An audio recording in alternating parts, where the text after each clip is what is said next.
പ്രിയപ്പെട്ടവരെ, എൻ്റെ അടുത്തിരിക്കുന്നത് ബാലേട്ടനാണ്. 110 കോളനിയുടെ ഊരുമൂപ്പനാണ്.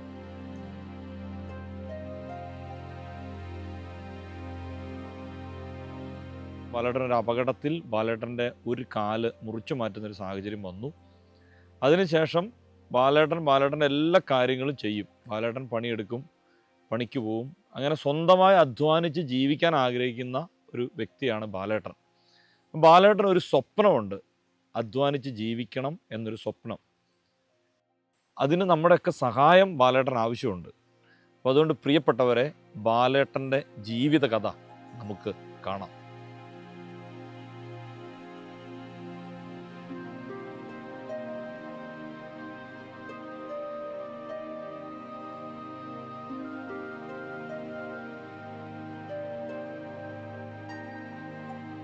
പുൽത്തയിൽ തന്നെ അങ്ങനെ പണിയെടുത്തുകൊണ്ടിരുന്നു. മണ്ണൊക്കെ ഇട്ടിട്ട് വരുമ്പോൾ ചായ അടിക്കാൻ വന്ന 10 മണിക്ക്. അപ്പം അങ്ങനെ വരുന്ന സമയത്ത് ഒരു കല്ലുണ്ടായിരുന്നു, സൈഡിലൊന്ന് തട്ടിപ്പോയി വിരൽ. അങ്ങനെ തട്ടുമ്പോൾ അത് പിന്നെ മരുന്ന് വെച്ചിട്ടൊന്നും പിടിക്കുന്നില്ല. പിന്നെ പഴുപ്പ് മുകളിലേക്ക് കയറി ആശുപത്രിയിൽ പോയിട്ട് മരുന്നൊക്കെ വെച്ച് അങ്ങനെ കുറേ കാലം മരുന്ന് വെച്ചു, പിടിക്കുന്നില്ല. പിന്നെ തലശ്ശേരി പോയി കുറച്ച് ദിവസം കിടന്നു. പിന്നെ കണ്ണൂർ പോയപ്പം പറഞ്ഞ് ഓപ്പറേഷൻ വേണം, എന്തെങ്കിലും ഉണങ്ങുമെന്ന് പറഞ്ഞു. നമ്മളെ കൂട്ടുകാരുണ്ടായിരുന്നു. അങ്ങനെ കുറച്ച് പൈസ ഒക്കെ പിരികെടുത്ത്, ടൗണിൽ നിന്ന് പിരികെടുത്ത് അങ്ങനെ കുറച്ച് ഒരു 10-3000 രൂപ കിട്ടി. അത് എടുത്ത് മെഡിക്കൽ കോളേജിൽ കോഴിക്കോട് കൊണ്ടുപോയി അഡ്മിറ്റ് ആക്കി വരും. പിന്നെ അങ്ങനെ അവിടെ കിടന്ന് 1-2 ആഴ്ച കിടന്നപ്പോൾ അവർ പറഞ്ഞു ഓപ്പറേഷൻ വേണം, സമ്മതമാണോ എന്ന് ചോദിച്ചു. ഞാൻ പറഞ്ഞു ആയിക്കോട്ടെ, സമ്മതമാണെന്ന് പറഞ്ഞു. അങ്ങനെ ഈ സൈഡ് ഓപ്പറേഷൻ ചെയ്തു, നരമ്പ് കെട്ടായി പറഞ്ഞു.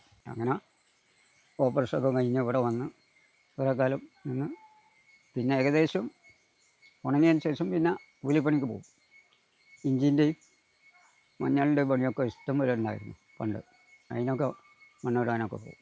അങ്ങനെ പോയി നോക്കുമ്പോൾ പിന്നെ ലാസ്റ്റ് ഒരു വളങ്കടി വന്നു. അങ്ങനെ ചൊറിഞ്ഞതാണ്, വിരൽ ചൊറിഞ്ഞ്. പിന്നെ നോക്കുമ്പോൾ പഴുപ്പ് മുകളിലേക്ക് കയറി.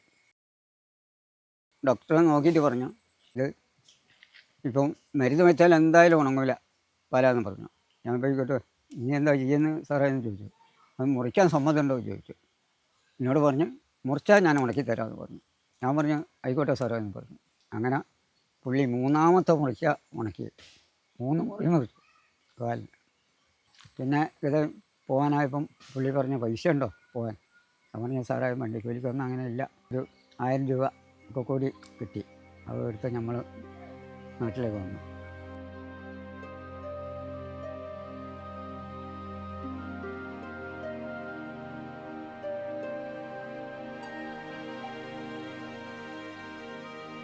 പഞ്ചായത്തിൻ്റെ ഒരു കട കിട്ടി എനിക്ക്.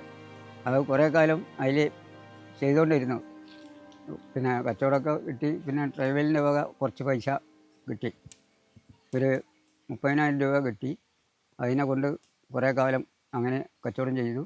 പിന്നെ നോക്കുമ്പോൾ ആൾക്കാരൊക്കെ പോയതിന് ശേഷം പിന്നെ എനിക്ക് നിർത്തേണ്ടി വന്നു.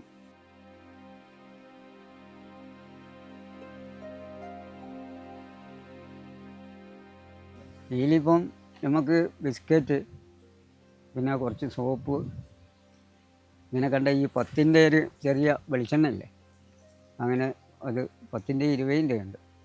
അപ്പോൾ അതും കുറച്ച് വേണം. പിന്നെ ബിസ്ക്കറ്റുകൾ, മിക്സർ, ഇങ്ങനെ കണ്ട ഇതൊക്കെ ഉണ്ടെങ്കിൽ കച്ചവടം കിട്ടും. ഇനി നമുക്ക് പ്രായമൊക്കെ ആയി, ഇനിയിപ്പോൾ ദൂരെ എവിടെയും പോകാൻ കഴിയില്ല. കൂലിപ്പണിക്ക് ഈ തൊഴിലുറപ്പിന് തന്നെ പോകാൻ പറ്റാതെയായി.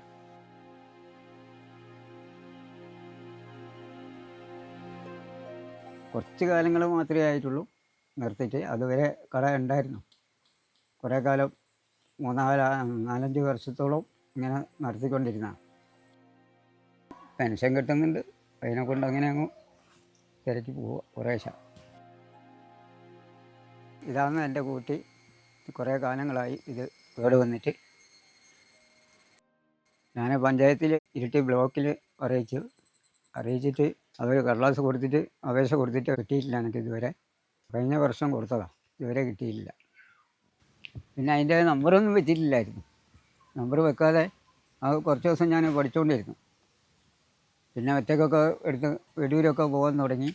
ശേഷം ഓടാൻ പറ്റില്ല എന്ന് പറഞ്ഞു. ഞാൻ പറഞ്ഞ ഇപ്പം എനിക്ക് ഇപ്പം തലശ്ശേരിയൊക്കെ ഒന്ന് ഈ വണ്ടി എടുത്തിട്ട് പോയിട്ട് ഒന്നും ചെയ്യാൻ കഴിയില്ല എന്ന് പറഞ്ഞു. അങ്ങനെ വണ്ടി ഇനി ഓടിക്കേണ്ടെന്ന് പറഞ്ഞിട്ട് അതും അവിടെ കൊണ്ട് വെച്ചതാണ്.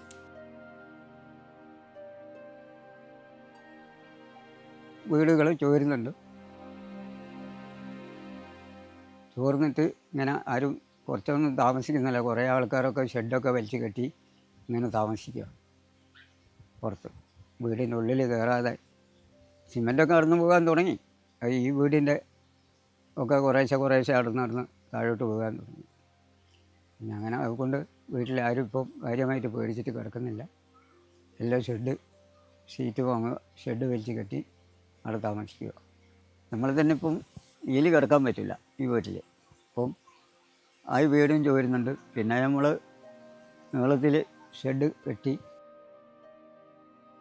ഉച്ചക്ക് ഒരു കഞ്ഞി വെള്ളക്കഞ്ഞിയായിട്ട് കുടിക്കും. പിന്നെ അത് കഴിഞ്ഞ് രാത്രി ഒരു കൂടി. പിന്നെ കാലത്തെ ഒരു ചായയൊക്കെ കഴിഞ്ഞാൽ പിന്നെ ഉച്ചക്ക് മാത്രമേ വല്ല കഞ്ഞിയൊക്കെ വെക്കൂ. പിന്നെ രാത്രി 2 നേരം കഞ്ഞിക്ക് വല്ല ഉള്ളിയോ പിന്നെ മുറിച്ചിട്ട് ഒരു ചെറിയൊരു സമ്മതി പോലെ ഇതാക്കിയിട്ട് അത് കഴിക്കും.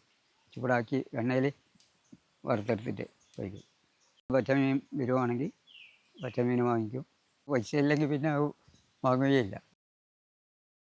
ഇവിടെ ഉള്ളവർ തികച്ചും നമ്മളെ കച്ചേരിക്കടവ് മാക്കൂട്ടം എന്ന് പറഞ്ഞ ആ ഭാഗത്തേക്ക് പോകും. അവിടെ വേനലായി കഴിഞ്ഞാൽ അണ്ടിപ്പെറുക്കും, തെളിക്കലും പിന്നെ അത് ഏകദേശം മഴ അടുത്ത് വരുന്നവരെ അവർക്ക് പണി അവിടെ കിട്ടും. അപ്പം അത് കഴിഞ്ഞാൽ പിന്നെ എല്ലാവരും കൂടി ഇങ്ങോട്ട് പോരും. അതുവരെ അവിടെ തന്നെ വേനൽ ഫുള്ളും അവിടെ തന്നെയാണ് 6 മാസം. കാരണം പാമ്പിനെയും കൂലിപ്പണിയൊക്കെ കിട്ടിക്കൊണ്ടിരുന്ന ആന പാമ്പിൽ കയറിയതിന് ശേഷം പിന്നെ ആരും പണിക്ക് പോക്കില്ല പേടിച്ചിട്ട്.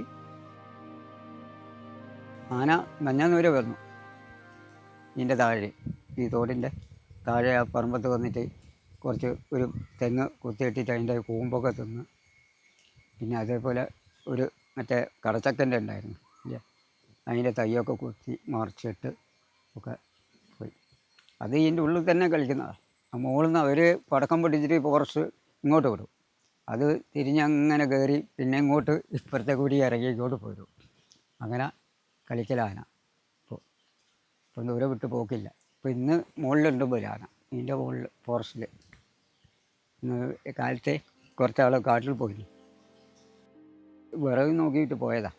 നോക്കുമ്പോൾ ആനനെ കണ്ടിട്ട് അവർ പേടിച്ചിട്ട് ഇങ്ങോട്ട് തന്നെ മടങ്ങി.